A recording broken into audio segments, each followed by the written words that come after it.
प्यारे परीक्षार्थियों, आप सभी का फिर से एक बार स्वागत करता हूं मैं आज की दमदार सेशन पर, जहां पर हम फिर से एक बार विज्ञान के तोड़ मरोड़ने वाले क्वेश्चन देखने वाले जो आपके बीपीएससी के ऑफिशियल एग्जामिनेशन में पूछे गए। सभी का फिर से एक बार स्वागत करता हूं और सभी को वेरी वेरी गुड आफ्टरनून। सभी लोग जल्दी से जुड़ जाएंगे। तो चलिए शुरुआत करते हैं सबसे पहले एक जबरदस्त मोटिवेशन के साथ। यहां पे जो मेहनत करने आए ना उन सभी को सलाम सबसे पहले मेरा, ठीक है।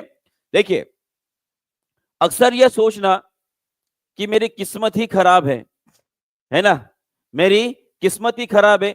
भाई साहब, उनका दोष नहीं है, उनकी मेंटेलिटी ही वैसी है। क्योंकि बोला जाता है किस्मत भी बादशाह उसी को बनाती है। सुनिएगा गौर से, किस्मत भी बादशाह उसी को बनाती है जो खुद कुछ करने का हुनर रखता है।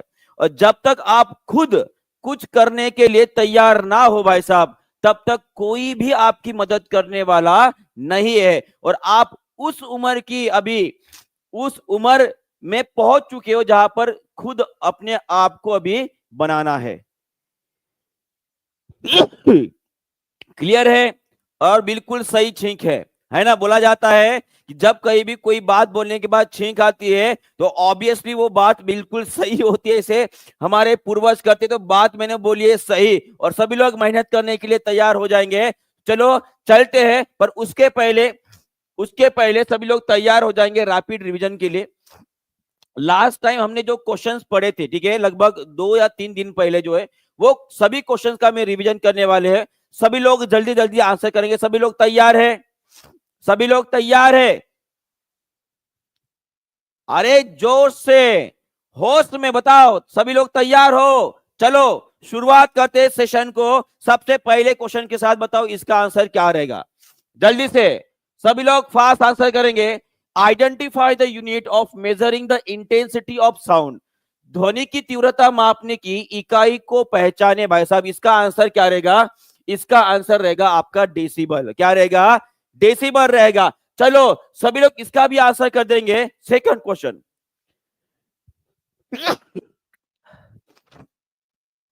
सेकंड क्वेश्चन आप सभी के सामने ये रहा।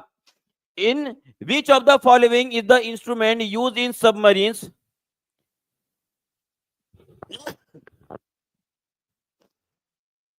सॉरी, खांसी सर्दी कुछ ज्यादा ही हो गई है। पनडुब्बियों में निम्नलिखित में से कौन सा उपकरण समुद्र तल के ऊपर की वस्तुओं को देखने के लिए प्रयोग किया जाता है?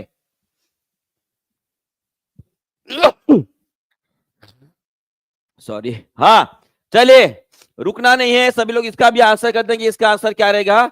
इसका आंसर रहेगा आपका पेरिस्कोप। क्या रहेगा? पेरिस्कोप रहेगा। और सभी लोग थोड़ा सा आगे बढ़ते हुए थर्ड क्वेश्चन का आंसर करेंगे। इसका आंसर क्या रहेगा? जल्दी जल्दी।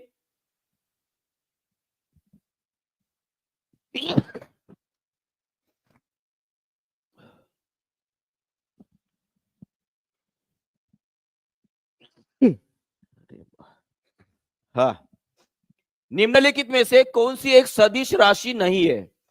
यहां पे बोला गया है सदिश राशि नहीं है, बोला गया है। चलो सभी लोग जल्दी जल्दी आंसर करेंगे जी। नहीं बोला गया है तो इसका आंसर क्या रहेगा? आपका कार्य रहेगा। क्या रहेगा? कार्य, माने कि यहां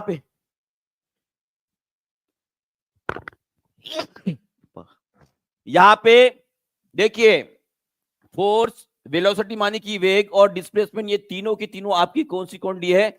ये तीनों की आपकी सदिश राशि है। क्या है? सदिश है। यहाँ पे सदिश राशि नहीं पूछा गया है, ठीक है, तो आंसर क्या रहेगा? आपका ए रहेगा। चलो फोर्थ क्वेश्चन आप सभी के लिए।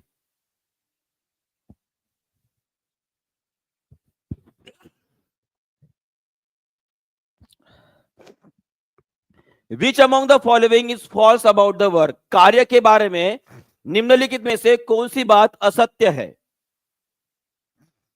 थोड़ा सा ध्यान से आंसर करेंगे जी। इसका आंसर क्या रहेगा? सभी लोग आंसर करेंगे। इसका आंसर क्या रहेगा? If displacement is zero, work is zero. जी बिल्कुल सही है। अगर आपका डिस्प्लेसमेंट ही जीरो रहेगा तो वर्क कितना रहेगा? जीरो रहेगा। Work done can be negative. जी बिल्कुल सही बात बोले। द यूनिट इज जूल, ये भी सही बात है। आपका असत्य कौन सा है कि कार्य जो है ये वेक्टर क्वांटिटी माने कि सदिश राशि बोलिए, यहां पर ये असत्य स्टेटमेंट है। बराबर है जी।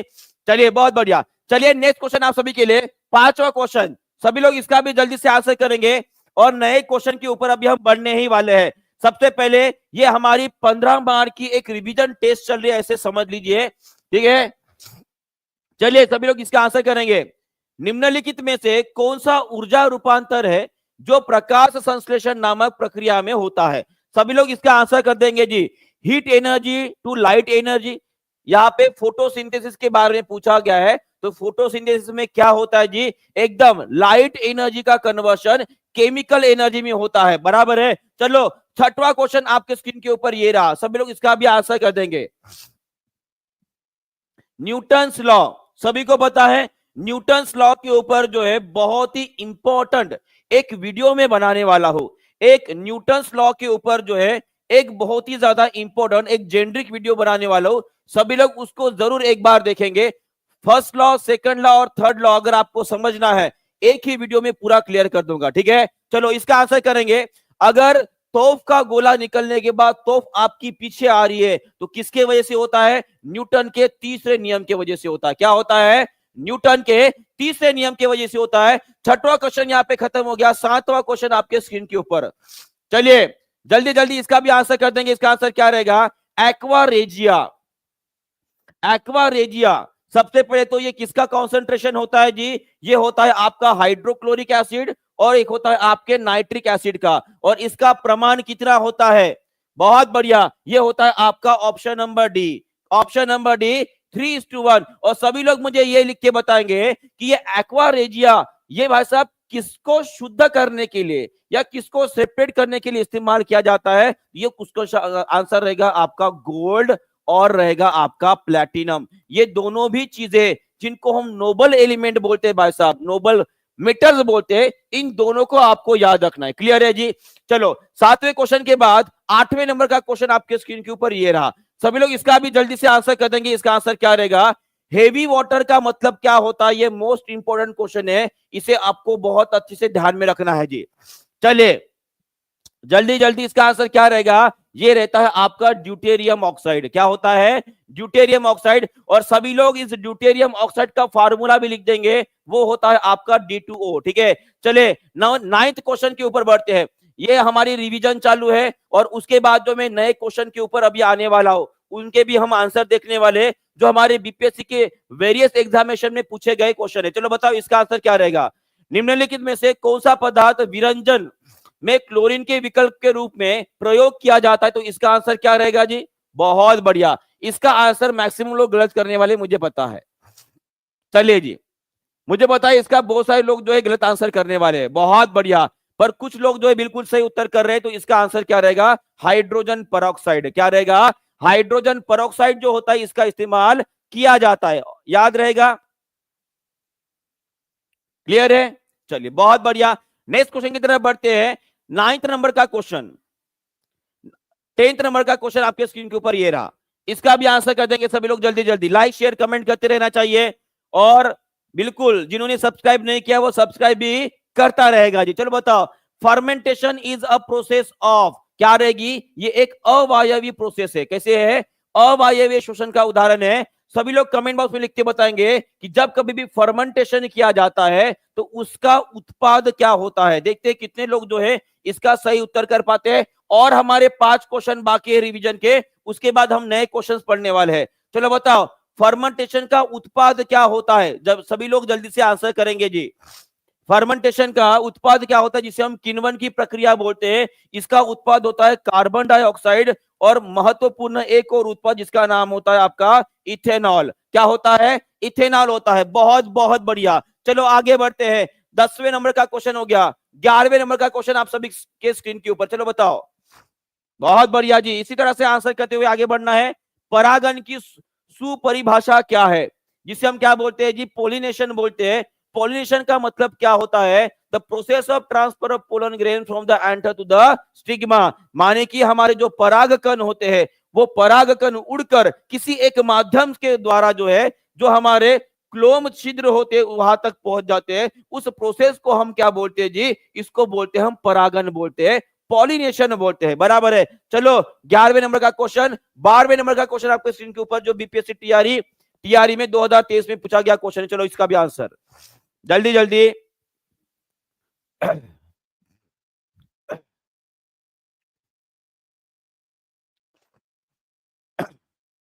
चलो जल्दी आंसर करेंगे इसका। कोलीफॉर्म क्या होते हैं? कोलीफॉर्म होते हैं एक ऐसे जीवाणु जो डाइजेस्टिव ट्रैक में पाए जाते हैं एनिमल्स के, माने कि जो पाचन नाल है हमारी, वहां पर पाए जाते हैं। सभी लोग आंसर करेंगे। कल मैंने इसके बारे में बहुत सारी बातें मैं आपको बताया था, देखते हैं कितने लोग रिवाइज कर पाते हैं। 11वें नंबर का क्वेश्चन है, ठीक है? 12वें नंबर का क्वेश्चन है।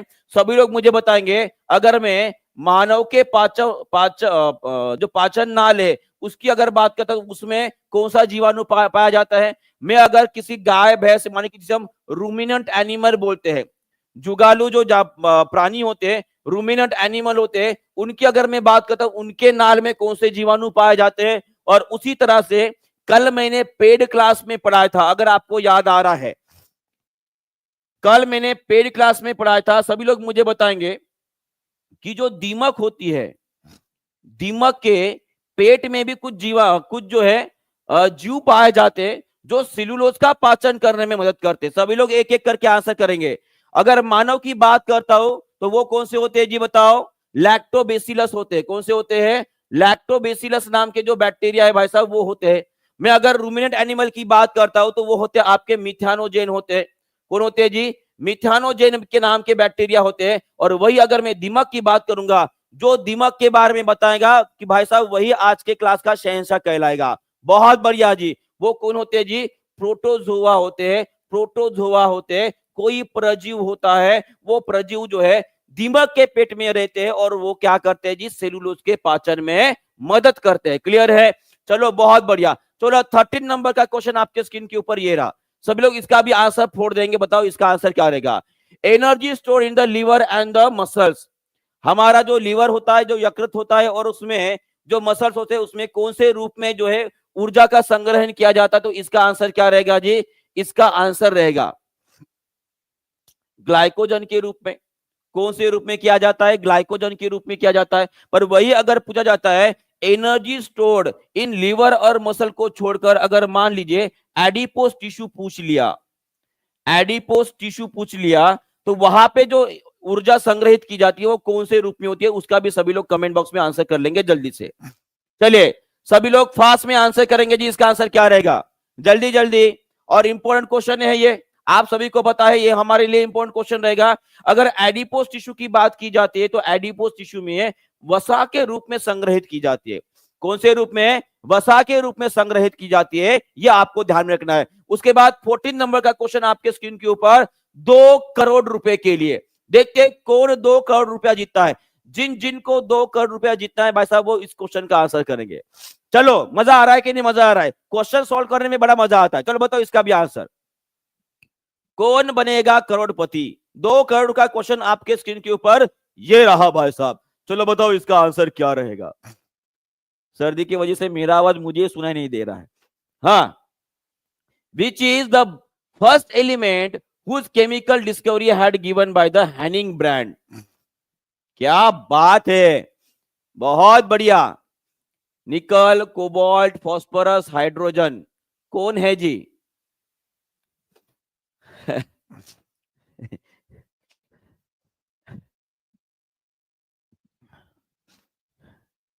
बहुत सारे लोगों ने जो है यहाँ पे गड़बड़ कर दी है।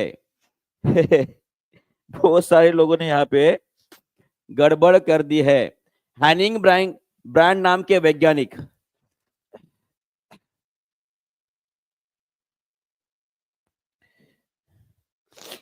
एक मिनट रुके, थोड़ा सा सर्दी साफ कर लेते हैं।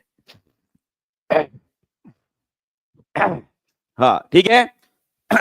तो बताओ 2 करोड़ रुपया कौन कौन जीता? एक बार हाथ ऊपर कर लेंगे।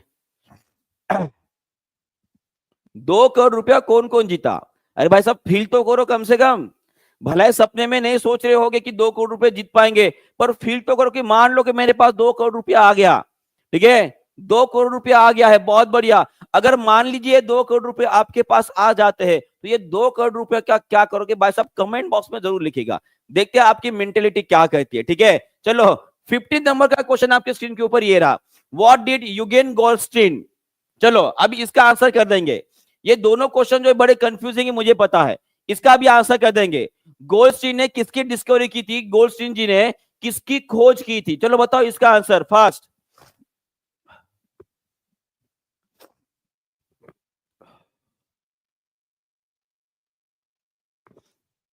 आंसर, इसका आंसर क्या रहेगा जी, इसका आंसर रहेगा आपकी कैनल रे। इसका आंसर क्या रहेगा आपका, कैनल रे रहेगा। ओके क्लियर है, गोल्डस्टीन जी ने। ओके, और उसी तरह से ये होते हमारे 15 क्वेश्चन कंप्लीट, और सभी लोग जो है अभी अपने मार्क्स बताएंगे कि 15 आउट ऑफ कितने आए। चलो बताओ, ये जब तक मैं लेते रहूंगा जब तक आपको आउट ऑफ मार्क्स नहीं मिलेंगे। चलो बताओ इसका आंसर क्या रहेगा। बहुत बढ़िया जी, बहुत बढ़िया। और बहुत सारे लोगों को 13 15 ऐसे ही मार्क्स मिले हैं, बहुत बढ़िया, बहुत बहुत बढ़िया, ठीक है। इसी तरह से आगे बढ़ते रहना है, क्लियर है जी। और इसी के तहत एक छोटा सा क्वेश्चन मैं आपको पूछा, क्योंकि ये क्वेश्चन बड़ा ही इंपॉर्टेंट है, ठीक है। पर उसके पहले आप सभी को बता दूं कि 60% का महा ऑफर शुरू है, जहां पर जो है आप टीचिंग परीक्षा के साथ जुड़कर जो है अपनी तैयारी को और भी सुनिश्चित और भी मजबूत कर सकते हो। क्योंकि ऐसा मान लीजिए कि इस साल 2025 में निकलने वाली बीपीएससी टीआरई की सबसे बड़ी वैकेंसी रहने वाली है, जो लगभग होली के बाद आपको देखने को मिलने वाली है। तो सभी लोग जल्दी से जुड़ जाएंगे, क्योंकि न्यू प्रीमियम बैचेस शुरू हो चुके हैं, ये क्लियर कर दो, ठीक है। तो ये आप सभी लोग ज्वाइन कर लेंगे आज के आज, ठीक है। चलो आगे बढ़ते हुए सबसे पहला क्वेश्चन में कुछ आपको बताना चाहूंगा कि किसने किसकी डिस्कवरी की है, ठीक है। पहला क्वेश्चन है, अगर मैं इलेक्ट्रॉन की बात करता तो इलेक्ट्रॉन की खोज किसने की, सभी लोग कमेंट बॉक्स में लिखेंगे, कोई एक दूसरे का देखेगा नहीं, ठीक है, जल्दी जल्दी। उसी तरह से अगर मैं बात करता हूं प्रोटॉन के बारे में, तो प्रोटॉन की खोज किसने की। उसी तरह से अगर मैं बात करता हूं तो इलेक्ट्रॉन, प्रोटॉन और न्यूट्रॉन हो गया, न्यूट्रॉन की खोज किसने की। इन तीनों के बारे में सभी लोग जल्दी जल्दी कमेंट बॉक्स में लिख देंगे। मैं अगर इलेक्ट्रॉन की बात करता हूं तो ये थे हमारे जे थॉमसन। कौन थे, जे थॉमसन थे। और यही जे थॉमसन जी थे जिन्होंने सबसे पहले एटॉमिक मॉडल रखा था जी। कितने लोगों को यह पता है, कितने लोगों को यह पता है कि जे थॉमसन ही वो व्यक्ति थे जिन्होंने सबसे पहले एटम के बारे में बताया था, एटॉमिक स्ट्रक्चर के बारे में बताने वाले सबसे पहले वैज्ञानिक जे थॉमसन थे। उसी तरह से प्रोटॉन की अगर मैं बात करता हूं तो प्रोटॉन की खोज किसने की थी, वो की थी रुदरफोर्ड जी ने। किसने की थी, रुदरफोर्ड जी ने की थी। और अगर न्यूट्रॉन की बात करता हो तो न्यूट्रॉन की खोज करने वाले कौन थे, वो थे हमारे चार्ल्विक जी। कौन थे, चार्ल्विक जी। ये आपको ध्यान में रखना है। मैं अगर आपको पूछूं कि सभी लोग मुझे एक साथ कमेंट बॉक्स में लिख के बताएंगे कि एटॉमिक मास, एटॉमिक मास जिसे हम क्या बोलते हैं जी, परमाणु, परमाणु द्रव्यमान बोलते हैं। परमाणु द्रव्यमान किसको इंडिकेट करता है, सभी लोग एक साथ कमेंट बॉक्स में लिखेंगे। एटॉमिक मास जिसे हम परमाणु द्रव्यमान के नाम से जानते हैं, यहां पे किसको इंडिकेट किया जाता है, इसको प्रोटॉन, न्यूट्रॉन और इलेक्ट्रॉन को इंडिकेट किया जा रहा था। पर क्या हुआ है कि इलेक्ट्रॉन को यहां से निकाल दिए। क्यों निकाल दिए, कोई बता सकता है जी। ये क्वेश्चन हमारे बीपीएससी में आया है कि एटॉमिक मास जब हम गिनते हैं उस टाइम पे प्रोटॉन और न्यूट्रॉन का ही मास गिनते हैं, हम इलेक्ट्रॉन को नहीं गिनते। क्यों नहीं गिनते, क्योंकि इलेक्ट्रॉन का मास बहुत ही कम होता है। इलेक्ट्रॉन का मास बहुत ज्यादा कम होता है, लगभग ये वेटलेस होता है। कैसे होता है, वेटलेस होता है। और इसी के वजह से उसे नहीं गिना जाता है, उसका द्रव्यमान नहीं लिया जाता है। और उसी तरह से अगर मैं बात करता हूं एटॉमिक नंबर की, किसकी बात करता हूं, एटॉमिक नंबर की बात करता हूं, तो एटॉमिक नंबर किसको इंडिकेट करता है, ये इंडिकेट करता है आपके प्रोटॉन को। किसको, प्रोटॉन को। कि हम एटॉमिक नंबर ही क्यों गिनते हैं, तो एक बात ध्यान में रखिएगा कि कोई भी परमाणु क्यों ना रहे, कोई भी परमाणु या कोई भी मूल द्रव्य कोई ना रहे, तो उसकी फिजिकल प्रॉपर्टी जो होती है वो इंडिकेट करने का काम ये प्रोटॉन के द्वारा किया जाता है। ये हमारे प्योरिट टेबल ने बताया था, सबको पता है ना, क्लियर है। चलो ये इतने क्लियर हो गया। उसके बाद पहला क्वेश्चन आप सभी के लिए ये रहा आज का। चलो बताओ इसका आंसर करेंगे। और मैं आपको बता दूं, इस साल इस साल बीपीएससी टीआरई 4.0 में 3 टॉपिक लिख रहा हूं, सभी लोग कमेंट बॉक्स में लिख देंगे, ठीक है। पहला तो रहेगा आपका ह्यूमन आई, दूसरी रहेगी आपकी किडनी, और तीसरा रहेगा आपका लिवर।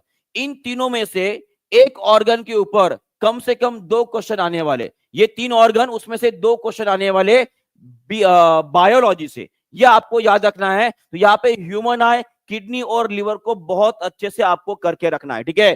तो इसका आंसर क्या रहेगा जी? The change in focal length of the human eye is caused by. कितने लोगों ने सही उत्तर किया है? जिन जिन लोगों ने सिलरी मसल्स किया है भाई साहब, मेनी मेनी कांग्रेचुलेशन, आपका आंसर बिल्कुल करेक्ट है। आपका आंसर क्या है? बिल्कुल करेक्ट है। तो प्यूपिल का काम कौन सा होता है, पुतली का काम कौन सा है, सभी लोग एक बार कमेंट बॉक्स में जरूर लिख देंगे। चलो, उसी तरह से कॉर्निया का काम कौन सा होता है, ये भी कमेंट बॉक्स में लिख देंगे।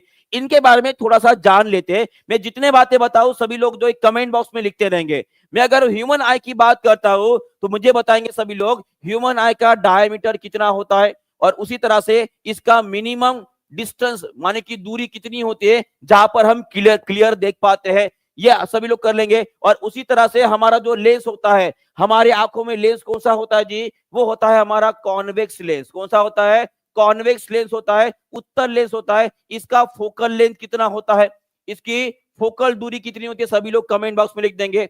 मैं अगर बात करता हूं प्यूपिल की, ये यहां पर जो छेद है ये क्या करता है?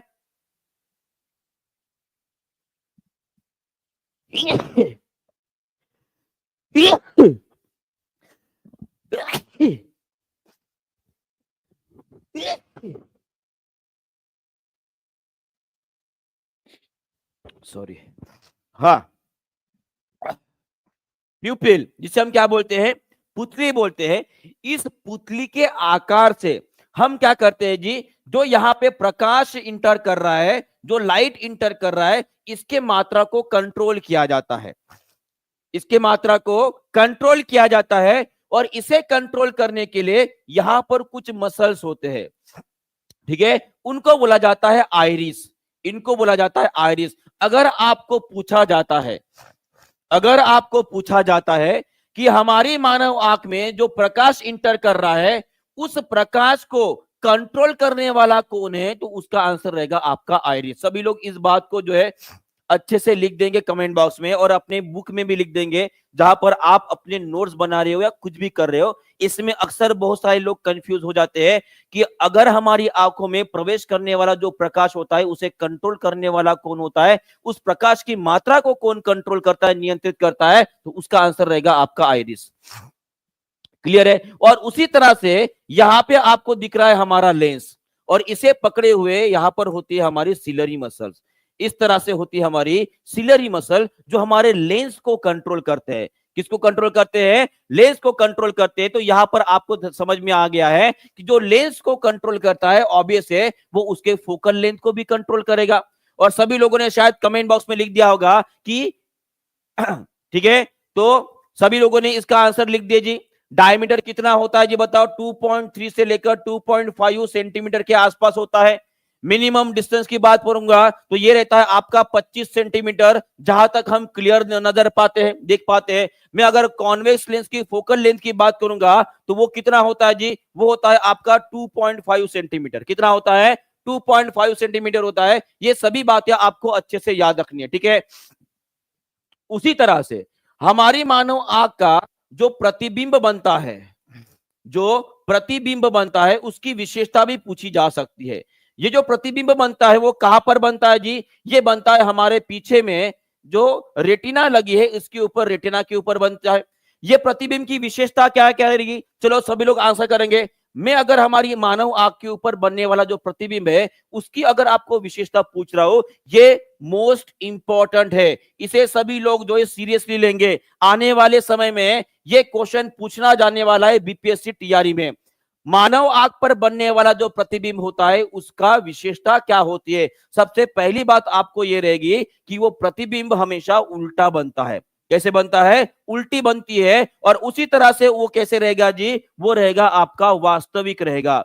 कैसे रहेगा? वास्तविक रहेगा। ये दो विशेषताएं आपको हमेशा ध्यान में रखनी है। वो दो विशेषताएं आपको हमेशा क्लियर है। सभी को समझ में आ गया है? बहुत बढ़िया। चलो आगे बढ़ते हैं। कुछ एक दो क्वेश्चन जो हमारे बीपीएससी में पूछा गया क्वेश्चन है, 2023 में आया है बीपीएससी टीआरई 2.0 का क्वेश्चन। इसका भी सभी लोग आंसर कर देंगे, बताएंगे इसका आंसर क्या रहेगा। जल्दी से जी, सभी लोग इसका भी आंसर कर देंगे। इसका आंसर क्या रहेगा? मानव आंख में किस वस्तु का प्रतिबिंब कहां पर बनता है? किसी भी वस्तु का प्रतिबिंब कहां पर बनता है? तो ये बनता है आपके रेटिना के ऊपर बनता है। कहां पर बनता है? रेटिना के ऊपर बनता है। आगे बढ़ते हैं, नेक्स्ट क्वेश्चन। एक और क्वेश्चन बीपीएससी स्कूल के जज में 2023 में हमारी एग्जामिनेशन में पूछा गया क्वेश्चन है। चलो इसका भी आंसर कर देंगे, देखते हैं कितने लोग जो इसका सही उत्तर कर पाते हैं। आपने अक्सर सुना होगा कि ऐश्वर्या राय जी है ना, ऐश्वर्या राय बच्चन जी, उन्होंने अपनी आंखों का जो भाई साहब ये किया है, उन्होंने मरने से पहले अपनी आंखों को डोनेट कर लिया। अगर मान लीजिए कोई इंसान है, वो मर गया और उसको अगर ऐश्वर्या राय की आंखें डोनेट कर दी, तो क्या लगता है आपको? पूरा का पूरा गोला निकाल कर गोला लगा देंगे? ऐश्वर्या राय के आंखों का पूरा गोला लगा कर निकाल देंगे? जी नहीं, ऐसा नहीं होता है। सिर्फ ऊपर का जो कॉर्निया होता है वही ट्रांसफर किया जाता है। क्या ट्रांसफर किया जाता है? कॉर्निया ट्रांसफर किया जाता है। और कॉर्निया होता क्या है, कोई बता सकता है? कॉर्निया क्या होता है, बता सकते हैं? हमारी आंख, मान लीजिए हमारी आंख इस तरह से है और इसके ऊपर जो है एक झिल्लीदार सब्सटेंस होता है, लिक्विड होती है, एक झिल्ली होती है, एक झिल्ली होती है। ये झिल्ली से पार कर ही प्रकाश हमारी आंखों में प्रवेश करता है। ये जो झिल्ली होती है भाई साहब, इसी को बोला जाता है कॉर्निया। इसे हम क्या बोलते हैं? कॉर्निया। जो कि कैसे होती है जी? ये ट्रांसपेरेंट होती है।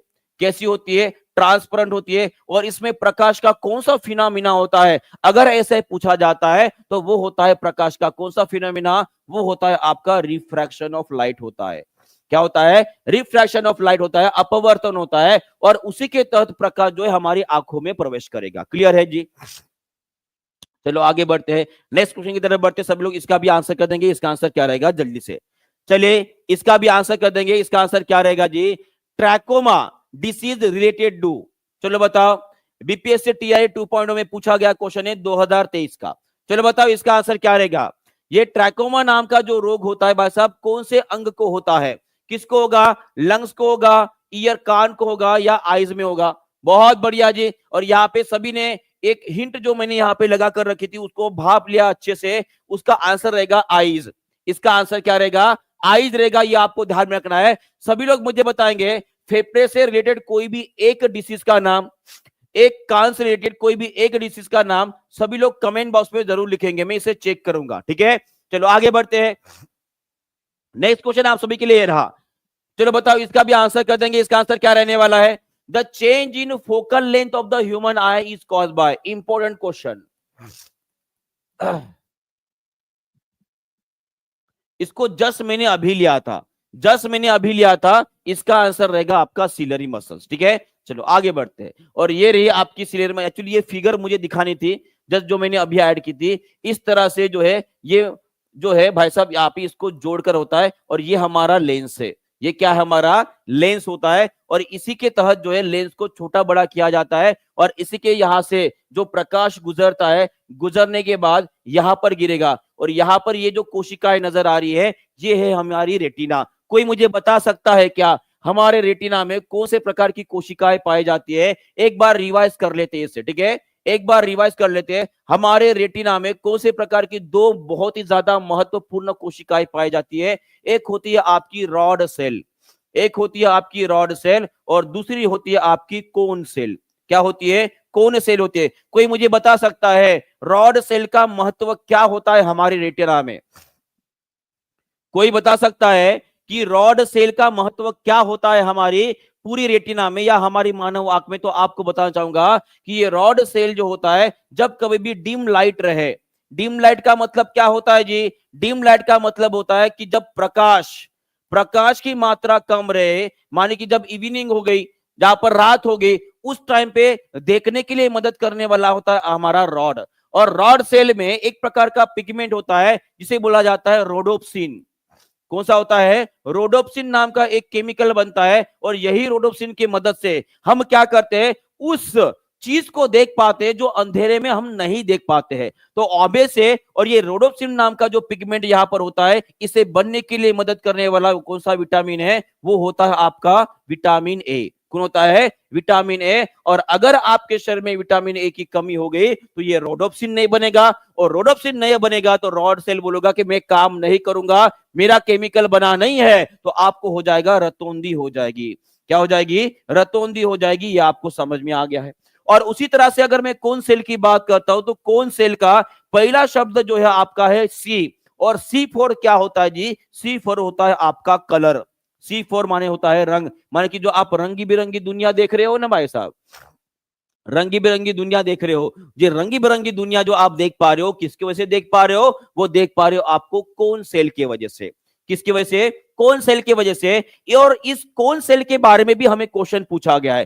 क्वेश्चन ऐसा है कि ये कोन सेल से रिलेटेड ऐसा कौन सा डिसीज है जो जेनेटिक है, वो उसका नाम क्या है जी? उसका नाम है आपका कलर ब्लाइंडनेस।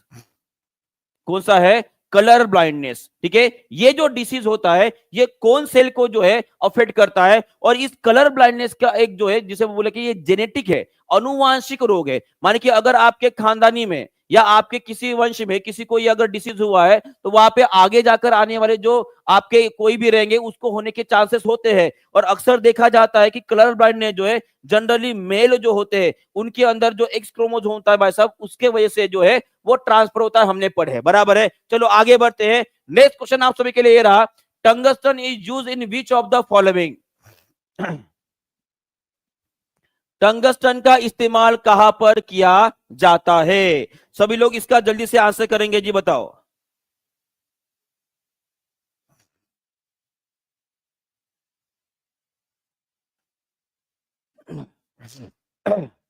सभी लोग इसका आंसर करेंगे जी। टंगस्टन का उपयोग किसमें किया जाता है जी? तो इसका आंसर रहेगा आपका इलेक्ट्रिक बल्ब, बिजली के बल्ब में इस्तेमाल किया जाता है। ये आपको ध्यान में रखना है।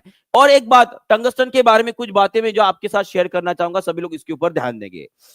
आपने बिजली का बल्ब देखा होगा, उस बिजली के बल्ब में जो है यहाँ पे एक तार लगा होता है भाई साहब, वो तार जो है वो होता है आपके टंगस्टन से बना होता है। किससे बना होता है? अब इस इलेक्ट्रिक बल्ब के ऊपर बहुत सारे क्वेश्चन बनते हैं, देखते हैं कितने लोग जो इस क्वेश्चन के आंसर कर पाते हैं। तो ये इलेक्ट्रिक बल्ब में टंगस्टन का इस्तेमाल किया जाता है। तो एक बात मुझे बताइए, ये जो टंगस्टन है इसका प्रतिरोध कैसे रहेगा? ज्यादा रहेगा कि कम रहेगा?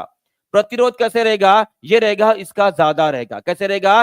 ज्यादा रहेगा। और इस ज्यादा के वजह से टंगस्टन में कौन सी ऊर्जा में परिवर्तित होती है, यह भी क्वेश्चन पूछा जाता है। तो यहां पे आपकी जो इलेक्ट्रिकल एनर्जी रहेगी वो परिवर्तित होती है प्रकाश और ऊष्मा में। किसमें? प्रकाश और ऊष्मा में परिवर्तित होगी।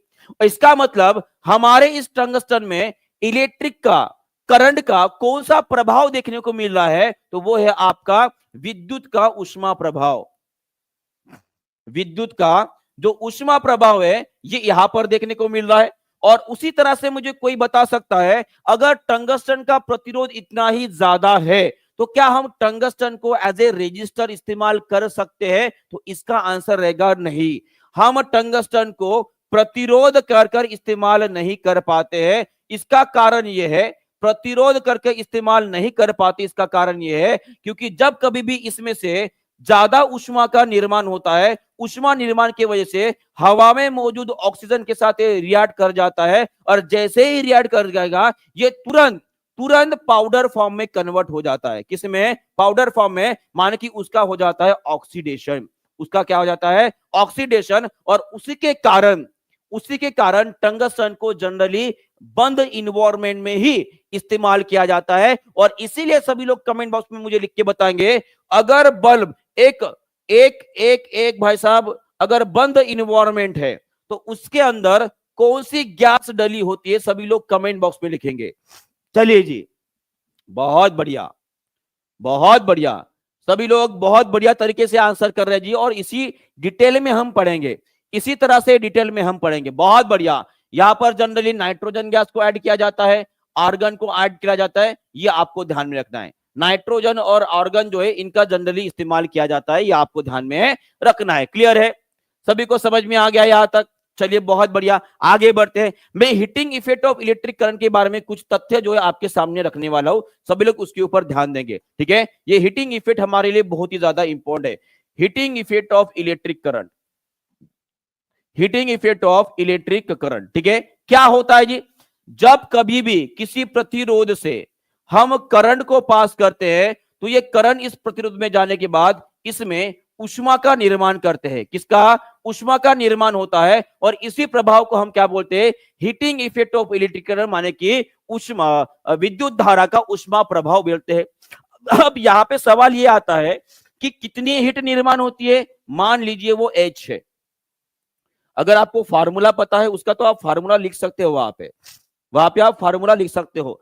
H इज इक्वल टू क्या रहेगा जी? वो रहेगा आपका I square R into T रहेगा, oh sorry, I square R into T रहेगा, आई स्क्वेयर आर बराबर है, और उसके साथ लगेगा आपका छोटा सा एक टी, क्या लगेगा? टी। अब यहाँ पे ये सभी बातें आपको ध्यान में रखनी है, समझ में आ गया है? क्लियर है? उसका यही फार्मूला नहीं है जी, जनरली इसको इस तरह से भी लिखा जाता है, जनरली इसको P इंटू टी भी लिखा जाता है।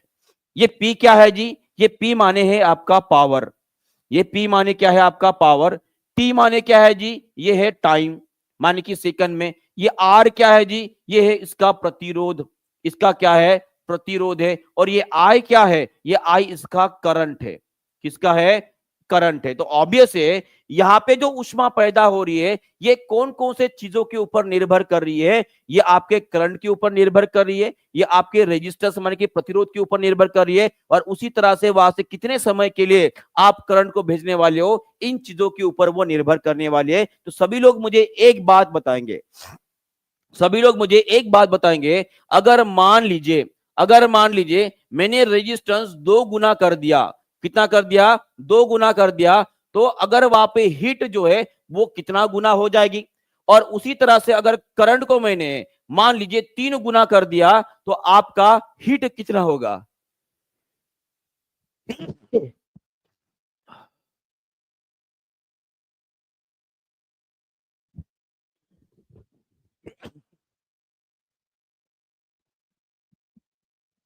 बहुत बढ़िया आंसर कर रहे हैं सभी लोग।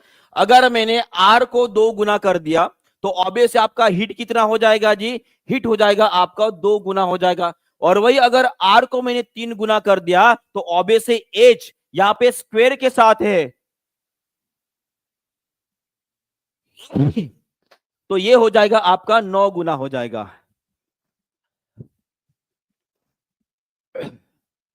कितना हो जाएगा? 9 गुना हो जाएगा, ये आपको ध्यान में रखना, ठीक है। अगर मान लीजिए 3 का स्क्वायर कितना आ जाएगा? 9 आ जाएगा ना। 18 क्यों बोल रहे हो? क्लियर है? क्लियर है? बहुत बढ़िया। अगर मान लीजिए क्वेश्चन ऐसा पूछा जाए आपको, देखते हैं अभी कितना लोग दिमाग लगा सकते हैं। फार्मूला आपके सामने है, H is equal to I square R into T. मान लीजिए क्वेश्चन में आपको दिया गया है कि रेजिस्टेंस जो है वो 4 गुना बढ़ाया गया, रेजिस्टेंस जो है 4 गुना बढ़ा दिया, और आई जो है माने भाषा मैंने आधा कर दिया। कैसे कर दिया? आधा कर दिया। अब सभी लोग कमेंट बॉक्स में लिखकर बताएंगे कि अब मुझे बताओ एच कितना हो जाएगा? अब बताओ जी। जी ये 2 गुना ही रहेगा क्योंकि ये सीधे अनुपात में है, ठीक है, स्क्वायर वगैरह कुछ नहीं है। इसका आंसर कर देंगे सभी लोग। अगर रेजिस्टेंस 4 गुना हो गया और करंट अगर आधा कर दिया तो यहां पे एक बात आपको समझ में आ गई होगी कि यहाँ पे समय तो नहीं बदल रहा है। समय बदल रहा है क्या जी? बिल्कुल भी नहीं। मान कि H इज इक्वल टू क्या आएगा? 1/2 का स्क्वायर हो जाएगा, और यहाँ पे R कितना हो गया? 4 गुना कर दिया, समय जैसे का वैसा ही रह गया, तो यहाँ पे 1/2 का स्क्वायर 1/4 आ जाएगा, और ये 4 रहेगा, ये T माने कि ये 4 कैंसल। इसका मतलब H में कोई भी बदलाव नहीं होगा, इसमें नो चेंज। कितने लोगों ने सही उत्तर किया जी? कितने लोगों ने सही उत्तर किया है? सभी लोग एक बार कमेंट बॉक्स में लिख देंगे कितने लोगों ने सही उत्तर किया है। बहुत बढ़िया, ठीक है। चलो उसी तरह से यहां पे एक और टॉपिक आया था मेटल एक्सट्रैक्शन का, तो ये भी इसके ऊपर क्वेश्चन हमें पूछा गया है, मेटल एक्सट्रैक्शन। इसी क्वेश्चन में हमने एक ऑप्शन देखा था, अगर आप देख पा रहे हो, ये रहा आपका मेटल एक्सट्रैक्शन। धातु निष्कर्षण, इसके ऊपर क्वेश्चन पूछा गया है। तो देखते हैं कितने लोग आंसर करेंगे कि मेटल एक्सट्रैक्शन के लिए हम किसका उपयोग करते हैं। मेटल एक्सट्रैक्शन के लिए हम किसका उपयोग करते हैं, सभी लोग आंसर करेंगे। तो याद रखिएगा ये क्वेश्चन बीपीएससी में पूछा गया है और इसका आंसर रहेगा आपका कोक। क्या रहेगा? Coke is the correct answer. Coke क्या है जी? कोक एक प्रकार का हार्ड पोरस सब्सटेंस है जिसमें कार्बन की मात्रा 90% तक होती है। कितनी होती है? 90% तक होती है। माने कि इसे बनाया कैसे जाता है? तो इसे बनाया जाता है कि जो कोयला होता है, जो हमारा कोयला होता है, इसे अब्सेंस ऑफ एयर में गर्म किया जाता है। माने कि मान लीजिए ये कोयला है, ये मेरे पास कोयला है, मैं इसे क्या करूंगा? हिट करूंगा, हिट करूंगा। और एक बात का एक थोड़ा सा गौर करेंगे कि यहां पे हवा नहीं रहेगी, हवा नहीं रहेगी। तो इससे क्या होगा? इससे कार्बन का ऑक्सीडेशन नहीं होगा। माने कि कार्बन को हम वहां पे बचा सकते हैं। क्लियर है जी? ये आपके ध्यान में रह गया। आगे बढ़ते थोड़ा सा। और एक बात, ये कोक जो होता है, हमने एक और बात पढ़ी है, वाटर गैस क्या होती है। देखते कितने लोग सही उत्तर कर पाते हैं। ये वाटर गैस के मुख्य कंपोनेंट कौन से है? ये क्वेश्चन जो है हमारे बीपीएससी में पूछा गया। कितने लोगों को इसके बारे में पता है? सब लोग इसका आंसर करेंगे। वाटर गैस का मुख्य कंपोनेंट कौन से होते हैं? तो वो होते हैं आपकी कार्बन मोनोऑक्साइड होता है और हाइड्रोजन होता है। ये आपको ध्यान में रखना है। कार्बन मोनोऑक्साइड होता है और हाइड्रोजन होता है, ये आपको ध्यान रखना है। और ये वाटर गैस बनाई कैसी जाती है जी? ये बनाई जाती है किससे? कोक का इस्तेमाल कर कर बनाई जाती है। कोक को हीट किया जाता है, कोक को लाल किया जाता है, हीट किया जाता है। और इसमें से क्या करते हैं? इसमें से वाटर स्टीम को पास करते हैं। वाटर की जो भाप होती है उसको पास करते हैं और उसमें हवा नहीं होती है। और इसी की वजह से यहां पे जो पानी का डिस्ट्रक्शन हो जाता है और आपको क्या मिलता है? कार्बन मोनोऑक्साइड और हाइड्रोजन गैस बाहर निकलती है। क्लियर है जी? ये होती है आपकी वाटर गैस। ठीक है। और उसी तरह से प्रोड्यूसर गैस भी होती है। प्रोड्यूसर गैस, उत्पादक गैस जिसे बोला जाता है, इसमें मुख्य तत्व होते हैं आपके कार्बन मोनोऑक्साइड और नाइट्रोजन। ये दोनों भी क्वेश्चन हमारे बीपीएससी के लिए इंपॉर्टेंट रहेंगे, वाटर गैस और प्रोड्यूसर गैस। क्लियर है जी? चलो आगे बढ़ते हैं। नेक्स्ट क्वेश्चन आप सभी के लिए ये रहा, लीवर के ऊपर का important question, most important question और most important organ for our exam point of view. चलो सभी लोग इसका भी आंसर कर देंगे।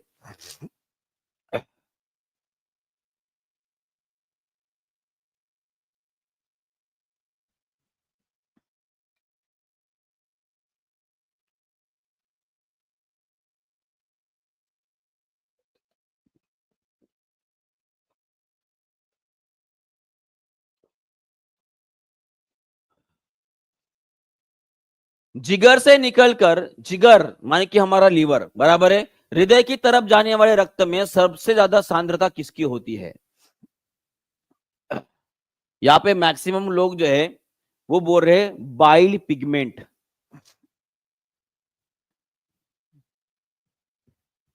अभी आपको शौक लगने वाला है भाई, अभी आप सभी को शौक मिलने वाला है। एक बात मुझे बताइए, लीवर हमारा जो बाइल पिगमेंट बनाता है वो कहां पर स्टोर करता है, बता सकते हो?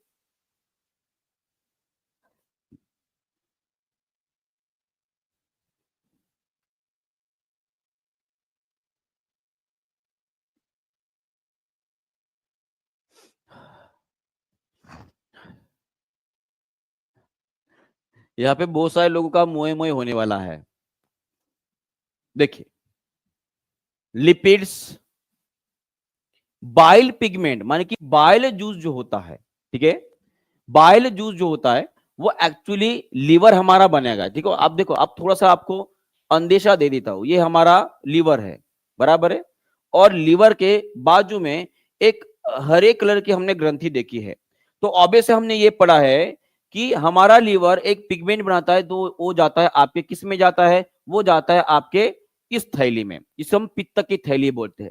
और इस पत्ती की थैली से ये पित्त जो होता है भाई साहब कहां पर जाता है जी? ये जाता है हमारी छोटी नाल का एक पार्ट होता है जिसे बोलते हैं हम डुडेनम। इसे हम क्या बोलते हैं? ड्यूडेनम बोलते हैं। वहां पर ये जाएगा और ये जाने के बाद इस ड्यूडेनम में हमारा बाइल जूस डाला जाता है। एक बात मुझे बताइए, यहाँ पे पूछा गया है कि लीवर से हमारे हार्ट की तरफ अगर रक्त जा रहा है उसमें सर्वाधिक क्या पाया जाता है, तो याद रखिएगा वो रहेगा आपका यूरिया। क्या रहता है जी? यूरिया होता है, ये आपको ध्यान में रखना है। एक बात मुझे बताइए, कितने लोगों ने गलत आंसर किया है जी? कितने लोगों ने आंसर किया है गलत? है ना, बहुत सारे लोगों ने यहाँ पे आंसर किया है गलत। याद रखिएगा इस बात को, सभी लोग इसको याद जरूर रखेंगे, ठीक है। चलो आगे बढ़ते हैं। नेक्स्ट क्वेश्चन आप सभी के लिए ये रहा, इसका भी आंसर कर देंगे सभी लोग। एकदम इजी क्वेश्चन है जी। यहाँ पे पूछा गया है क्रेब्स चक्र जो होता है वो किस प्रकार के श्वसन में होता है?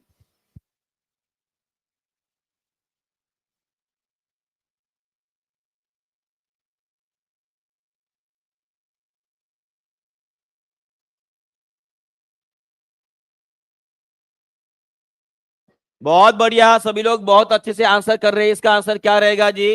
क्रेब चक्र होता है भाई साहब, ये होता है आपके एरोबिक रेस्पिरेशन में होता है। कहां पर होता है? एरोबिक रेस्पिरेशन, जिसे हम क्या बोलते हैं, वायव्य श्वसन बोलते हैं, वहां पर होता है। उसी तरह से अवायव्य श्वसन में कौन से प्रकार का चक्र होता है, ये भी लोग सभी लोग कमेंट बॉक्स में लिख देंगे। चलिए जी, सभी लोग इसका भी आंसर कर देंगे। अगर मैं अवायवीय श्वसन की बात करता हूं वहां पे कौन सा चक्र होता है, इसमें कौन सा रहेगा? इसमें रहेगा भाई साहब आपका केल्विन साइकिल। कौन सी होती है जी? केल्विन साइकिल होती है, ये आपको ध्यान में रखना है। केल्विन चक्र होता है, बराबर है, ये आपको ध्यान में रखना है। और उसी तरह से थोड़ा सा इसके बारे में जान लेते हैं। देखिए यहाँ पे सभी लोग ध्यान देंगे, ये हमारी पूरी की पूरी कोशिका है। और अगर आपको पूछा जाता है कि क्रेब्स साइकिल कहां पर होती है, सभी लोग मुझे आंसर लिखेंगे कि अगर आपको पूछा जाता है कि क्रेब्स साइकिल कहां पर होती है, तो इसका आंसर क्या करोगे? इसका आंसर रहेगा आपका माइटोकॉन्ड्रिया। इसका आंसर क्या रहेगा? माइटोकॉन्ड्रिया होता है, ये आपको ध्यान में रखना है। और उसी तरह से अगर आपको पूछा जाता है कि ये क्रेब साइकिल मिलकर क्या करती है, तो आपको ये ध्यान में रखना है कि क्रेब साइकिल में जो पायरुविक एसिड होता है, जो पायरुविक एसिड होता है, इसे तोड़ा जाता है, इसे तोड़ा जाता है और ऑक्सीजन के साथ कंबाइन कर कर यहां से एटीपी माने कि ऊर्जा का निर्माण किया जाता है। और उसी तरह से आगे जाकर जो NADH बनता है, ये फिर से भेजा जाता है हमारी इलेक्ट्रॉन ट्रांसपोर्ट सिस्टम से, जहां पे फिर से हमें ऊर्जा मिलती है। अगर आपको पूछा जाता है, अगर आपको पूछा जाता है कि क्रेब साइकिल में ऑक्सीजन का इस्तेमाल करते हैं कि नहीं करते हैं, ठीक है, तो इसका आंसर सभी लोग कमेंट बॉक्स में जरूर लिख देंगे, ठीक है, कमेंट बॉक्स में जरूर लिख देंगे। मैं आप सभी के क्वेश्चन को जरूर एक बार चेक करूंगा। बहुत बढ़िया, सभी लोगों ने बहुत बढ़िया आंसर भी किया है और बहुत अच्छी तरह से आप रिस्पॉन्स भी दे रहे हो। सभी लोग बोल रहे कि वायव्य श्वसन में कितने एटीपी बनते हैं, लिख दो। उसी तरह से माइटोकॉन्ड्रिया में कितने एटीपी बनते हैं, वो भी लिख दो। और उसी तरह से अगर आपको पूछा जाता है कि अगर अवायवीय श्वसन में कितने एटीपी बनते हैं, अगर आपको पता है, वो भी आप कमेंट बॉक्स में जरूर लिख देंगे। क्लियर है? बहुत बढ़िया जी। इसी तरह से अगर पढ़ाई करते रहोगे ना, तो मैं पक्का बताऊं इस बार बीपीएससी में आपका शिक्षक बनना तय है, ठीक है। चलो बहुत बढ़िया, चलिए नेक्स्ट क्वेश्चन आप सभी के सामने रखता हूं। ये बीपीएससी टीआरई 3.0 में पूछा गया क्वेश्चन है, सभी लोग इसका भी आंसर कर देंगे। चलिए बता, आपके सीधे पेपर से यही लेकर यहाँ पे स्क्रीनशॉट मैंने लगा दी है। जल्दी जल्दी आंसर करेंगे सभी लोग, इसका आंसर क्या रहने वाला है जी? चलो बताओ।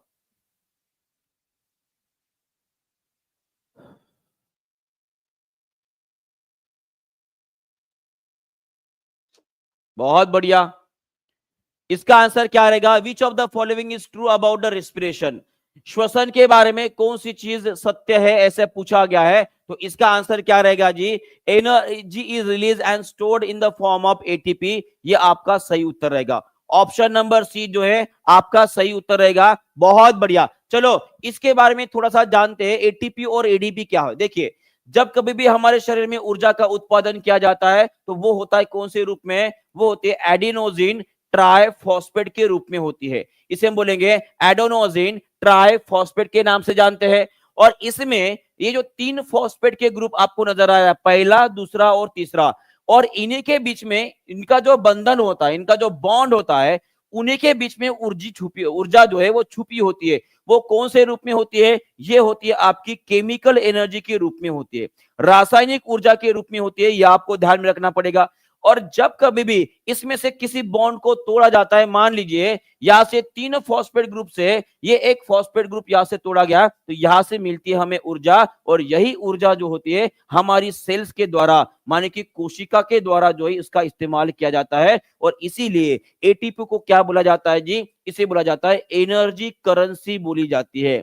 इसे एनर्जी करेंसी बोली जाती है सेल की, मान की इसे बोला जाता है ऊर्जा की, ये क्या है? चलन है, ऊर्जा का चलन है हमारी कोशिका का, ये आपको ध्यान में रखना है। तो पूछा जा सकता है कि जब कभी भी किसी कोशिका में ऊर्जा का उत्पादन होता है, उस टाइम पे हमेशा ध्यान में रखिएगा कि एटीपी का कन्वर्शन किस में होता है? एडीपी में होता है। किस में होता है? एटीपी का कन्वर्शन एडीपी में होता है। एटीपी मतलब आपको बता दिया एडोनोसिन डाई फॉस्फेट, डाई, और ये है आपका ट्राई। क्लियर है जी?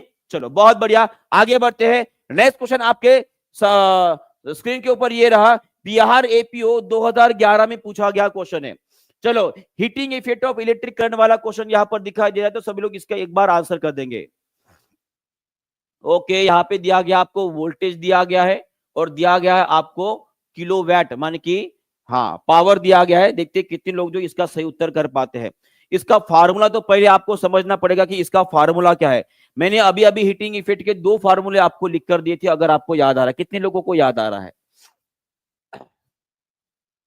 बहुत बढ़िया। करंट पूछा गया है, आपको पावर दिया गया है और वोल्टेज दिया गया है, तो सिंपल सा फार्मूला है power is equal to V into I, इस्तेमाल कर लो। ठीक है, हीटर में पूछा गया है तो यहाँ पे आई का मतलब क्या है? I is equal to power divide by voltage हो जाएगा।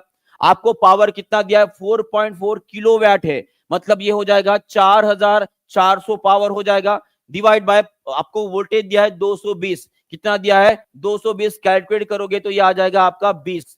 20 क्या आएगा जी? 20 एम्पियर आ जाएगा। ऑप्शन नंबर ए जो है आपका सही उत्तर रहेगा।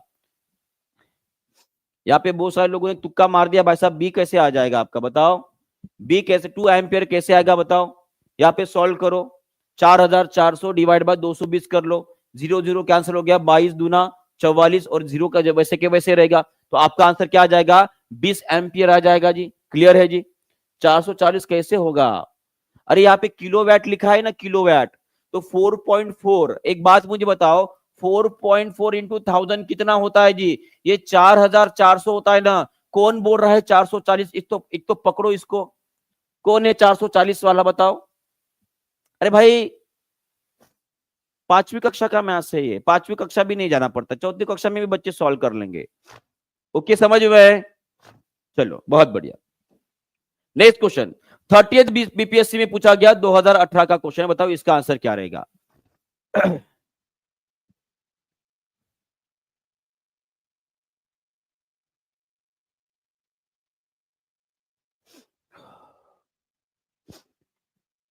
बहुत बढ़िया जी, सब लोग इसका उत्तर करेंगे। फर्मी किसका मात्रक होता है?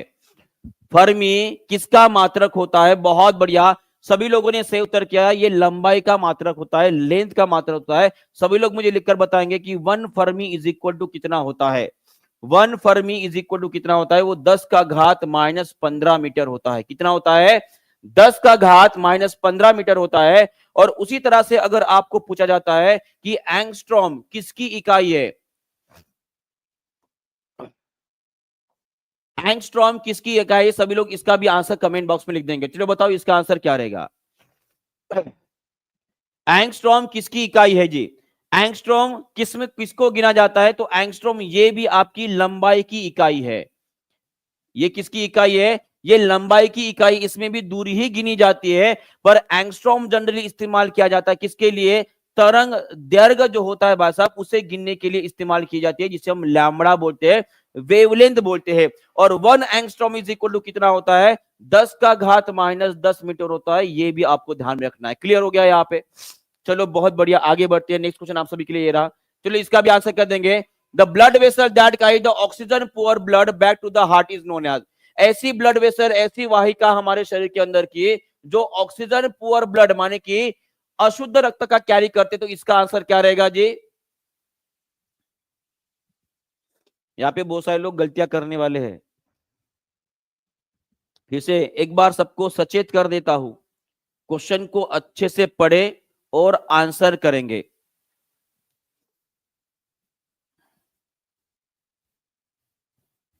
मुझे पता था यहाँ पे आंसर वही करने वाले हो आप सभी लोग, और बीपीएससी आपके साथ यही खेला करने वाला है, ये बात ध्यान में रखिएगा। ठीक है, जो जोश में आप ऐसा आंसर कर देते कि भाई साहब जो गलत होता है ना। क्वेश्चन को अच्छे से पढ़े। उसने क्या बोला है, पुअर ऑक्सीजन कहां पर लेकर जा रहा है, बैक टू द हार्ट बोल रहा है, माने कि हार्ट की तरफ। ये आपका जो दिल है भाई साहब, जिसमें कितने प्रकोष्ठ होते हैं आप कमेंट बॉक्स में लिख दोगे।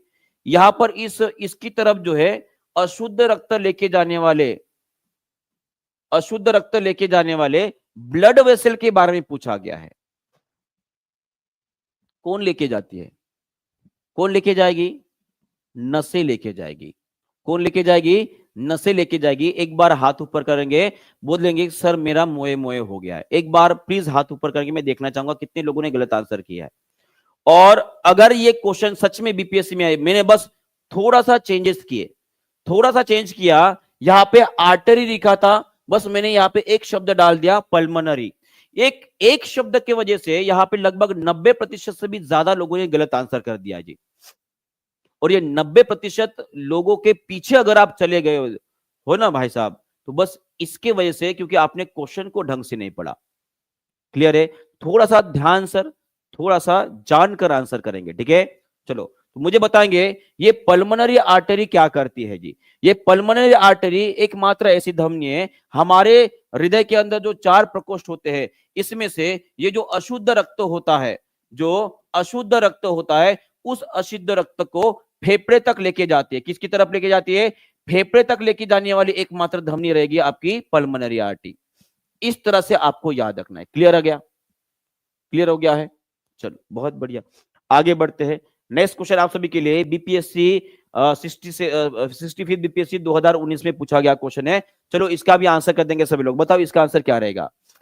50 लाख से बाहर, 50 लाख भी बहुत बड़ी कीमत होती है जी। 50 लाख में तो पूरी मैं जिंदगी बिता दूंगा, बीत जाएगी जिंदगी आराम से 50 लाख में, बराबर है। तो इसका आंसर करेंगे सब लोग। इसका आंसर क्या रहेगा, निम्नलिखित में से किस राशि का मात्रक नहीं होता है, तो इसका आंसर रहेगा आपकी विकृति। इसे हम डिफॉर्मेशन बोलते हैं। क्या बोलते हैं, डिफॉर्मेशन बोलते हैं। तो यहाँ पे 2 इकाई आपके सामने आ गई, 2 ऐसे राशियां सामने आ गई जिसकी इकाई नहीं होती है। लास्ट टाइम मैंने आपको बताया था कि जो रिलेटिव डेंसिटी होती है, जो रिलेटिव डेंसिटी होती है, जिसे हम सापेक्ष घनता बोलते हैं, उसकी भी इकाई नहीं होती है। और दूसरा आपको समझ में आ गया डिफॉर्मिटी, जिसे हम विकृति बोलते हैं, इस विकृति की भी कोई इकाई नहीं होती है। यह आपको ध्यान में आ गया होगा। क्लियर हो गया जी, क्लियर हो गया सभी को। तो डिफॉर्मिटी की कोई भी इकाई नहीं होती है। अगर मैं बोलता हूं स्ट्रेस, तो कोई मुझे बता सकता है कि जो यहाँ पे जो प्रतिबल आपको नजर आ रहा है, इसकी इकाई क्या है। कितने लोग जो है इसका सही उत्तर कर पाते हैं, देखते हैं कितने लोग जो है इसको जान पाते हैं कि ये स्ट्रेस का मतलब क्या होता है जी। ये स्ट्रेस का मतलब होता है आपका फोर्स डिवाइड बाय एरिया होता है। यहां पर एक बात ध्यान में आ जाएगी कि स्ट्रेस की इकाई और फोर्स डिवाइड बाय एरिया आपका प्रेशर भी होता है। माने कि ये जो आपका प्रतिबल है, ये जो आपका प्रतिबल है और आपका जो दबाव होता है, जो प्रेशर होता है, इन दोनों की इकाई क्या रहेगी, न्यूटन पर मीटर स्क्वायर रहेगी। क्या रहेगी, इन दोनों की इकाई क्या रहेगी, न्यूटन पर मीटर स्क्वायर रहेगी। ये बहुत ही इंपॉर्टेंट बात है, सभी लोग इसको अच्छे से हाईलाइट कर लेंगे अपने नोट्स में। क्लियर है, तो ये आप सभी के लिए इंपॉर्टेंट रहेगा। क्लियर है, और उसी तरह से बाकी चीजें तो आपको पता है। ठीक है, बाकी चीजें तो आपको पता है। ठीक है, चलो आगे बढ़ते हैं, नेक्स्ट क्वेश्चन की तरफ बढ़ते हैं। नेक्स्ट क्वेश्चन 66 बीपीएससी 2020 में पूछा गया क्वेश्चन है। सब लोग इसका भी आंसर कर देंगे जल्दी से। बताइए इसका आंसर क्या रहेगा जी, जल्दी जल्दी आंसर करेंगे। क्या रहेगा, कड़वाहट के लिए मानव जीभ का संवेदनशील क्षेत्र कौन सा है। इंपॉर्टेंट क्वेश्चन कर लीजिए इसे, इंपॉर्टेंट क्वेश्चन। पता नहीं क्यों लग रहा है कि इस बार हमारी जीभा के ऊपर क्वेश्चन आने वाला है। अंदर से फीलिंग आती है ना कभी कभी। ठीक है, हाँ, अब वैसा ही कुछ हो रहा है। तो इसका आंसर क्या रहेगा, जो पीछे वाला पार्ट होता है हमारा जीभा का, उस पे आपको क्या नजर आएगा जी, कड़वाहट, माने कि कड़वाहट देने वाली जो है उसमें टेस्ट बड्स आपको नजर आएगी। सभी लोग मुझे कमेंट बॉक्स में लिखकर बताएंगे, अगर मैं उसके नोक की अगर बात करता हूं, टिप की बात करता हूं, यहाँ पे आपको क्या नजर आएगा, यहाँ पे आपको मीठापन जो है वो दिखाने वाला जो है भाई साहब टेस्ट बड्स नजर आएगी। और उसी तरह से अगर मैं एज माने कि किनारे की अगर मैं बात करता हूं तो किनारे में आपको कौन सी टेस्ट नजर आने वाली है, वो टेस्ट नजर आने वाली कौन सी रहेगी जी, वो रहेगी आपकी क्या बोलेंगे उसको, सोर टेस्ट, खट्टापन, है ना, खट्टापन, वो नजर आएगा आपको किनारे में। और मध्य भाग जो होता है भाई साहब उसमें मिक्स टेस्ट आपको नजर आने वाली है, ठीक है। जनरली यहाँ पे टेस्ट बर्ड्स की संख्या बहुत कम होती है और इसीलिए सभी का मिश्रण लेकर जो है बीच में जो है आपको कुछ टेस्ट नजर आने वाले। क्लियर है, चलो आगे बढ़ते हैं, थोड़ा सा इसके बारे में देख लेते हैं। यहाँ पे सब कुछ लिखा गया, ठीक है। स्वीट टेस्ट सबसे आगे रहेगी, बिटर टेस्ट सबसे पीछे रहेगी, जो नमकीन होती है भाई साहब वो आपके इस किनारे में, और इस किनारे में आपको सोर टेस्ट नजर आएगी। क्लियर है जी, क्लियर है, चलो आगे बढ़ते हैं नेक्स्ट। और एक बात, आपकी जीभा में कोई भी तीखेपन के लिए टेस्ट बड्स नहीं होते, ये महत्वपूर्ण बात है, ठीक है। कौन सी जी, तीखेपन के लिए हमारी जीभा में कोई भी बर्ड्स नहीं होती है, ये आपको ध्यान में रखना है। बर्ड्स नहीं होती है, आपको ध्यान में रखना है। तो तीखापन हम महसूस कैसे करते हैं, जो तीखी चीजें होती है उसमें एक केमिकल होता है जिसका नाम है कैप्सिसिन। उसका नाम क्या है, कैप्सिसिन है। और इसी कैप्सिसिन के वजह से हमारे ब्रेन को संदेश जाता है कि हमारे मुंह में क्या लगी है जी, आग लगी है। हमारे मुंह में क्या लगी है, आग लगी है। और इसी आग को बुझाने के लिए हम क्या करते, फिर पानी पीते हैं। क्या पीते हैं, पानी पीते हैं। तो ये बात आपको ध्यान में रखना है कि कैप्सिसिन कोई टेस्ट नहीं होती है जी, वो एक प्रकार के आग लगने का संदेशा होता है जो हमारे ब्रेन तक पहुंचता है। क्लियर है, चलो बहुत बढ़िया, आगे बढ़ते हैं। नेक्स्ट क्वेश्चन आप सभी के ऊपर ये रहा, बहुत ही इजी क्वेश्चन है, बिहार एपीओ 2009 में पूछा गया क्वेश्चन है। चलो इसको भी कर देते हैं, जल्दी जल्दी आंसर करेंगे सभी लोग। इसका आंसर क्या रहेगा, और इसके बाद जो है मैं रैपिड फायर शुरू करने वाला हूं, सभी लोग उसके लिए भी तैयार रहेंगे जी। इसके बाद रैपिड फायर सेशन होने वाला है, सभी लोग उसके लिए भी तैयार हो जाएंगे। कल जो हमने क्वेश्चन पढ़े थे उन सभी क्वेश्चन को मैं रिवीजन लेने वाला हूं। चलो बताओ इसका आंसर क्या रहेगा। रक्त समूह ओ निम्न में से किस समूह को दिया जा सकता है, ए को दिया जा सकता है, बी को दिया जा सकता है, ए बी को दिया जाता है, माने कि इसका आंसर रहेगा ऑप्शन नंबर डी। क्या रहेगा, option number D is the correct answer, ठीक है। और उसी तरह से मुझे बता देंगे सभी लोग कि यूनिवर्सल डोनर किसे बोला जाता है, यूनिवर्सल डोनर किसे बोला जाता है, और यूनिवर्सल एक्सेप्टर किसे बोला जाता है। ये दोनों क्वेश्चन का आंसर आप कमेंट बॉक्स में लिख दोगे। चलो बताओ इसका आंसर क्या रहेगा, सभी लोग फास्ट आंसर करेंगे। इसका आंसर क्या रहने वाला है, जल्दी जल्दी। यूनिवर्सल डोनर और यूनिवर्सल एक्सेप्टर किसे बोला जाता है, चलो कर लोगे ना, एकदम इजी है, एकदम इजी। इसका बता देता हूं, ये होता है आपका ओ नेगेटिव, ये होता है आपका ओ नेगेटिव। और इसका आंसर सभी लोग आप एज ए होमवर्क उसमें लिख लो, ठीक है।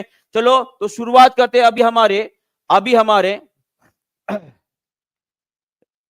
सेशन के ऊपर। उसके पहले बता दूं कि एक 5 बजे का भी सेशन चल रहा है, अगर आपको पता है। कितने लोगों को इस सेशन के बारे में पता है, कितने लोगों को इस सेशन के बारे में पता है। देखो आपको एक बात बता देता हूं, 2 बजे हम उन क्वेश्चंस को पढ़ रहे हैं जो जनरली बीपीएससी में पूछे गए। पर यह बात तो आप मानते होंगे कि हमारे बीपीएससी में, टीआरई में सिर्फ बीपीएससी के क्वेश्चन नहीं आने वाले हैं, यहां पे केवीएस से भी क्वेश्चन पूछे जाते हैं। यहां पे आपके केवीएस से भी क्वेश्चन पूछे जाएंगे, सीटेट से भी पूछे जाएंगे, यूपीटेट से भी पूछे जाएंगे, और डीट्रिपल से भी पूछे जाते हैं। और साथ में इसमें मैं आरआरबी पे क्वेश्चन भी डाल रहा हूं, आरआरबी जो रेलवे में पूछे गए। तो ये सेशन जो है आपके लिए बहुत ही ज्यादा इंपॉर्टेंट रहेगा।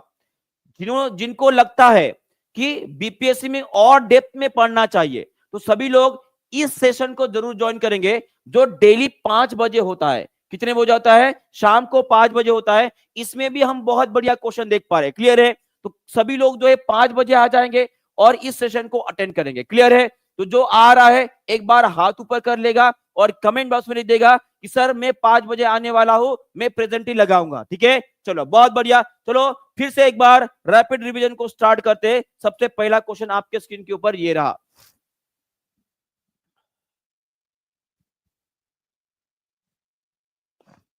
आंसर फास्ट, सभी लोग फास्ट आंसर करेंगे। इसका आंसर क्या रहेगा, निम्नलिखित में से कौन सी रक्त वाहिकाएं ऑक्सीजन युक्त रक्त लेके जाती है। तो इसका आंसर क्या रहेगा, इसका आंसर रहेगा आपका पल्मोनरी वेन। इसका आंसर क्या रहेगा, पल्मोनरी वेन। यहाँ पे देखो कुछ लोग ए टिक कर रहे हैं, ठीक है। चलो आगे बढ़ते हैं, नेक्स्ट क्वेश्चन, सेकंड क्वेश्चन आपके स्क्रीन के ऊपर ये रहा, what control the rhythmic contraction of the heart, हृदय के लयबद्ध संकुचन को कौन नियंत्रित करता है? तो इसका आंसर रहेगा आपका ऑप्शन नंबर ए,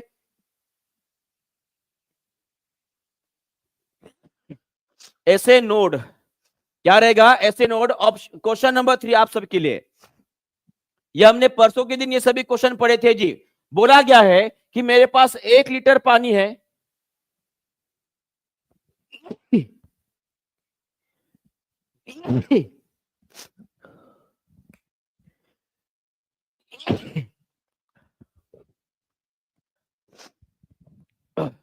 मेरे पास 1 लीटर पानी है जो 0 डिग्री सेल्सियस के ऊपर है, बराबर है, और इसमें मैंने 40 डिग्री सेल्सियस वाला पानी डाल दिया, तो तापमान कितना रहेगा? 10 और 40 के बीच का रहेगा, आपको ध्यान में रखना है, ठीक है।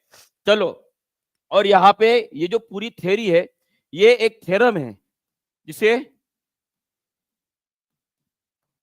न्यूटन्स लॉ ऑफ कूलिंग बोला जाता है। क्या बोला जाता है?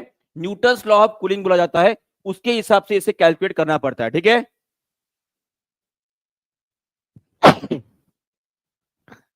चौथा क्वेश्चन, चलिए इसका भी आंसर कर देंगे जी, बिल्कुल एंड कर देंगे जी। बस 10 क्वेश्चन बाकी है हमारे रैपिड रिवीजन के, वो जैसे खत्म हो जाएगा उसके बाद क्लास खत्म हो जाएगा। चलिए आंसर, छोड़ेंगे नहीं, छोड़ेंगे तो बिल्कुल नहीं जी, जब तक तो, क्योंकि हमारा नारा ही वह है, जब तक तोड़ेंगे नहीं छोड़ेंगे नहीं। तोड़े बिगर अगर मेहनत से हार मान ली आप सब, ठीक है, ये जिंदगी है, इस जिंदगी में ये सब बातें चलती रहेंगी, बिगड़ते रहेगा, बिगड़ते रहेगा। हमें नहीं बिगड़ना है, हमारा मानसिक संतुलन बनाए रखना है, ठीक है। ये बात हमेशा ध्यान में रखिएगा। इसका आंसर क्या रहेगा? If a wooden spoon is placed in ice what will happen, तो इसका मतलब क्या है जी? वो एक प्रकार का इंसुलेटर है, वो डज नॉट कनेक्ट करेगा, इसका मतलब उसके ऊपर कोई भी इफेक्ट नहीं पड़ने वाला है, ठीक है। चलो, चौथा क्वेश्चन हो गया। पांचवा क्वेश्चन आपके स्क्रीन के ऊपर ये रहा। चलो, 20 डिग्री का पानी है और उसमें मैंने 20 डिग्री वाला एक आयरन का रॉड डाल दिया, तो ऑब्वियस है 20 डिग्री सेल्सियस और 20 डिग्री सेल्सियस तापमान समान है। तापमान कैसा है? तापमान समान है, और जब कभी भी समान तापमान होता है तो उसमें ऊष्मा का वहन नहीं होता, ये आपको ध्यान में रखना है। वहन नहीं होगा तो इसमें क्या होगा जी? The temperature will remain unchange, there will be no effect, there will be no effect.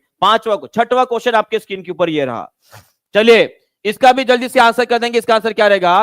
Which mode of the heat transfer does not require medium? एकदम easy question, radiation.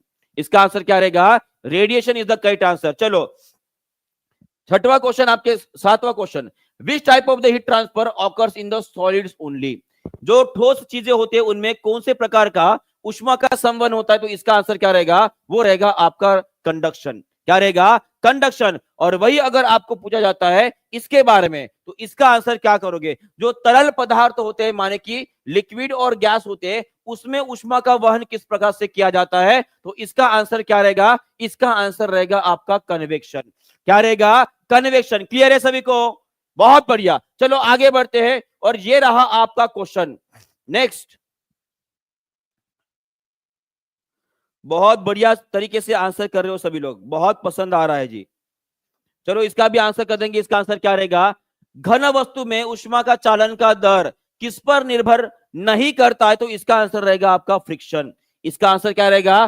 Friction is the correct answer. और ये question जो है आप सभी के लिए मैं होमवर्क दे रहा हूं, सभी लोग इस क्वेश्चन का आंसर कमेंट बॉक्स में लिख देंगे। और उसी तरह से आपको जितने भी डाउट्स आ रहे, कौन सा टॉपिक पढ़ना है, ये भी कमेंट बॉक्स में लिख देंगे। लास्ट सेशन में भी मैंने बोला था, कुछ लोगों ने उस कमेंट बॉक्स में लिख दिया, उन टॉपिक्स को मैंने निकाल कर रख दिया है। और भी अगर कोई डाउट्स है किसी टॉपिक में, तो वो टॉपिक भी आप नीचे लिख देंगे कमेंट बॉक्स में, और वो जो सभी टॉपिक जो मैं आपके क्लियर कर दूंगा, सभी एग्जामिनेशन में पूछे गए क्वेश्चन जो है वो क्लियर कर दूंगा हमारे 5 वाले सेशन में, ठीक है। तो ये भी आपको ध्यान में रखना है। सभी लोग आज 5 बजे सेशन में आ जाएंगे और धूम धड़ाका मचाएंगे, ठीक है। ठीक है, चलो bye bye, good, God bless you all and take care, ठीक है, चलो बाय।